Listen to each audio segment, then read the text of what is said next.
तो यार finally college romance series को कंक्लूड कर दिया गया, यानी कि इसका फिनाले सीज़न रिलीज़ कर दिया जा चुका है। इसके बाद अब ये सीरीज़ आगे नहीं आएगी और सारी कहानी को क्लोजर दे दिया गया, सारे कैरेक्टर्स को क्लोजर दे दिया गया। तो चलिए इसी क्लोजर पे नज़र डालते हैं कि सारी कहानी और सारे कैरेक्टर्स को कैसे कंक्लूड किया गया। तो अगर हम इसके एपिसोड 5 पे ध्यान दें तो ये पूरा एपिसोड जो है फेयरवेल के बैकड्रॉप पे बेस्ड था, जहाँ पे कॉलेज का फेयरवेल हो रहा होता है सीनियर्स के लिए। और बग्गा और नायरा जो है एक दूसरे को, मतलब बग्गा ने अभी तक बताया नहीं होता है कि नायरा को कि उसकी 50,000 रुपये की जॉब लग गई, क्योंकि उसे लगता है कि भाई 15,000 की जॉब नायरा की लगी और उसे बुरा लगेगा। उसके बाद नायरा ने भी करण को नहीं बताया होता है कि भाई उसको जो है करण के साथ बिजनेस स्कूल नहीं जाना,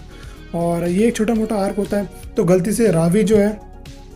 नायरा को बता देती है कि बग्गा की जॉब लग गई है, और हैरी भी जो है करण को बता देता है कि उसको नायरा के साथ बिजनेस स्कूल नहीं जाना। अब पहले तो नायरा और करण जो फेयरवेल पार्टी में जाने के लिए भी मना कर रहे होते हैं, लेकिन जैसे जैसे वो लोग मान जाते हैं और फेयरवेल पार्टी में पहुंचते हैं। और फेयरवेल पार्टी में पहुंच के सारे कैरेक्टर्स को क्लोजर मिलता है, जहाँ पे सबसे पहले जो करण और डीपी की अगर बात करें तो करण को समझ में आ जाता है कि भाई उसने डीपी से ब्रेकअप करके बहुत गलत किया और उसकी लाइफ का सबसे बुरा डिसीजन था, क्योंकि डीपी जो थी उसकी लाइफ को जो ऑर्गेनाइज करके रख रही थी। लेकिन करण को सिर्फ ये लगता था कि वो डीपी के सामने एक लूज़र है और डीपी एक बेटर बॉयफ्रेंड डिजर्व करती है जो कि स्मार्ट हो, और जो कि डीपी अपने बॉयफ्रेंड को दूसरों के सामने शो ऑफ कर सके और उस पर प्राउड फील करे। लेकिन डीपी ने उसको साफ साफ समझा दिया, मुझे ऐसा कुछ नहीं चाहिए, मुझे अपनी दोस्त के बॉयफ्रेंड से भी कोई फ़र्क नहीं पड़ता, मुझे सिर्फ तुमसे फ़र्क पड़ता है और मैं तुमसे ऑलरेडी प्राउड हूँ और तुम्हें किसी से खुद को कंपेयर करने की कोई ज़रूरत नहीं है। उसके बाद अगर हम बात करें बग्गा और नायरा की, तो बग्गा और नायरा के बीच में भी कन्फ्रंटेशन हो जाती है, जहाँ पे नायरा बोलती है कि यार तुझे मुझे बता देना चाहिए था कि तेरी जॉब लग गई है, और आज के बाद जो है तुझे अपनी अचीवमेंट छुपाने की मुझसे कोई ज़रूरत नहीं है, ये सोचकर कि मुझे बुरा लगेगा। और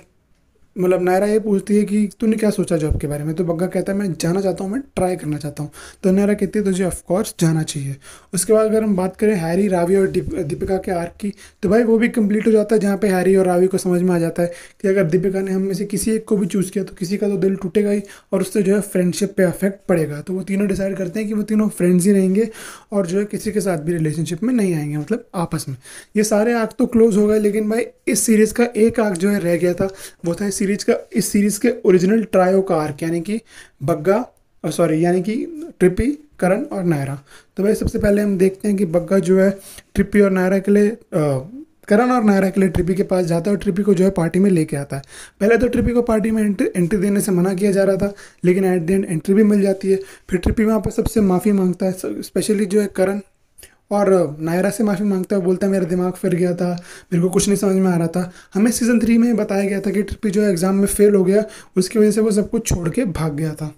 उसके बाद हम बताते हैं कि करण ने जो है 4 महीने तक उसके घर के सामने चक्कर काटा है, नायरा ने उसे 25 कॉल किए, लेकिन ट्रिपी ने कोई रिप्लाई नहीं दिया। ट्रिपी वहाँ पे जाके थोड़ा रोता है, थोड़ा गिड़गिड़ाता है, लेकिन एट द एंड ट्रिपी को भी सब लोग माफ़ कर देते हैं। उसके बाद कुछ नहीं होता, एक छोटा सा डांस सीक्वेंस होता है जहाँ पे सबके आर्क्स को कंप्लीट कर दिया जाता है, और ये सीरीज़ जो है फाइनली ख़त्म हो जाती है। और उसके बाद हमें ना बग्गा नायरा, ना ट्रिपी, ना करण अब कोई जो है और देखने को नहीं मिलेंगे। तो आपको कैसी लगी ये सीरीज़, आप मुझे कमेंट्स में ज़रूर बताना, और क्या आपको इसका सीज़न 4 इसके प्रीसीडिंग सीजन से बेटर लगा बिना गालियों के, वो भी आप मुझे कमेंट्स में ज़रूर बताना। मैं आपसे मिलूँगा किसी और वीडियो में किसी और टॉपिक के साथ, तब तक के लिए थैंक्स फॉर वॉचिंग।